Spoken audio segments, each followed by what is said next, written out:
नमस्कार। हम आज जानते हैं हमारे सांस्कृतिक धरोहर के बारे में। हम एक मस्जिद है काशी में, उसको कहते हैं ज्ञानवापी मस्जिद। वो महाराजा ज्ञान सिंह राणा के नाम से है। अकेली मस्जिद है, पूरे हिंदुस्तान में अकेली मस्जिद है जो हिंदू राजा के नाम पर थी, नाम पर अभी भी है, वो ज्ञानवापी कहते हैं उसको। और उसका इतिहास कहते हैं कि औरंगजेब ने जब वहाँ आए थे तो औरंगजेब ने उस मस्जिद को उस मंदिर को तोड़ा, शिव मंदिर को, और वहाँ वो मस्जिद बनाई। और उसमें एक कहावत और लिख दी कि 40 मन जनेऊ, इतने जनेऊ ब्राह्मण काटे बिना औरंगजेब खाना नहीं खाते थे। एक जनेऊ का वजन होता है 2 से 3 ग्राम। 40 मन जनेऊ आप समझ लो, एक दिन में पूरी कौम समाप्त हो जाती थी। तो ये झूठी कहावतें, झूठे टोटके और सब किस लिए गढ़े जाते हैं और इसका किसको फायदा होता है, इसको समझने की जरूरत है। अब उस मस्जिद के बारे में देखते हैं कि बोला है औरंगजेब ने तोड़ा है। और ब्रिटिश गैजेट क्या बोलता है, जैसे वो कलकत्ता में एक ये था, पड़ाव था इंग्लिश अंग्रेजों का। उस वक्त औरंगजेब नागा विद्रोह दबाने के लिए, नागा विद्रोह को कुचलने के लिए आसाम गए थे। और औरंगजेब जब चलते थे तो उनके साथ में पूरा जनान खाना भी चलता था और पूरा ताफा चलता था। तो हर दिन वो 12 से 15 किलोमीटर से ज़्यादा सफ़र नहीं तय करते थे।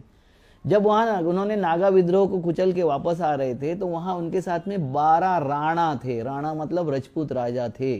वो उस वक्त की लड़ाई कोई हिंदू मुसलमान लड़ाई नहीं थी, वो राज्य की लड़ाई थी, सल्तनत की लड़ाई थी, सत्ता की लड़ाई थी।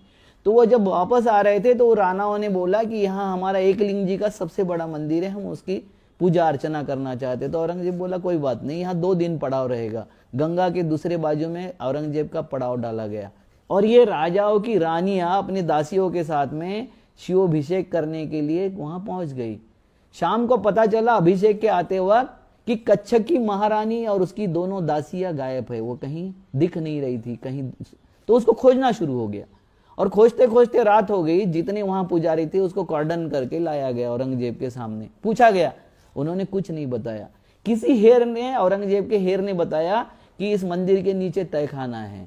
जब तहखाने को खोला गया सुबह तो वहां रानी की लाश और दोनों दासियों की लाश विवस्त्र अवस्था में पड़ी हुई थी। उनके साथ में जोर जबरदस्ती करके उनको मार डाला गया था।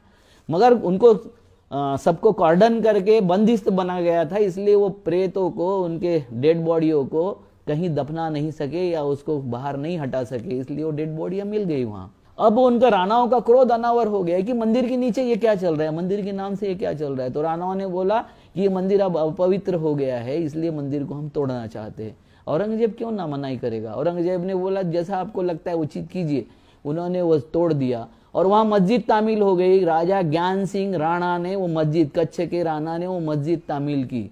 और उसके बाद में क्या हुआ, मस्जिद तामील होने के बाद कि वहां के जितने पुजारी थे, पंडे थे जो वहां पूजा करते थे, उनको सबको मारा गया, उनकी सबकी जान ले गई, क्योंकि वो किसी का नाम बताने को तैयार नहीं थे। तो सबको दोषी पकड़ के उनको मार दिया गया। तो इन्होंने पूरा सब तरफ, चारों तरफ बवाल मचा दिया कि औरंगजेब ने हिंदुओं की हत्या की, उनकी ब्राह्मणों की हत्या की। ये सच नहीं था, अपराधियों की हत्या की थी। और अपराधियों का हत्या करना ये राजधर्म होता है, राजा का कर्तव्य होता है, वो उसने पूरा किया। मगर वो मंदिर तो अब टूट गया था, पिंड बाजू में स्थापित हो गई थी। वहां मंदिर बनाने के लिए जब बचे हुए जो थे, जो गागा भट्ट यहाँ आया था छत्रपति शिवाजी का राज्याभिषेक करने, वो एक परिवार बच गया था क्योंकि वो उस वक्त वहां नहीं था हाजिर।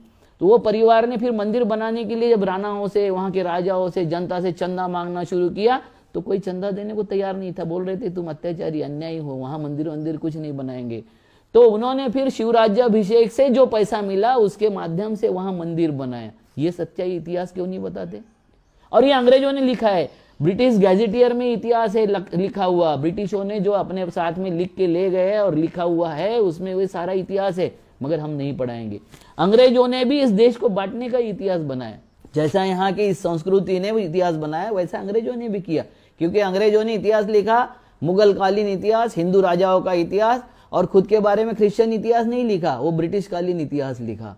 ये इतिहास को जो बांटने की परंपरा उन्होंने शुरू की, वो परंपरा अभी तक शुरू है, और जिसके माध्यम से यहाँ विभाजन इस कगार पर आ गया कि एक दूसरे के दुश्मन के तौर पर सारी कम्युनिटियां खड़ी हो गई है। ये देश का बहुत बड़ा दुर्भाग्य है। हमको देश का सच्चा इतिहास समझने की आज जरूरत है। नमस्कार।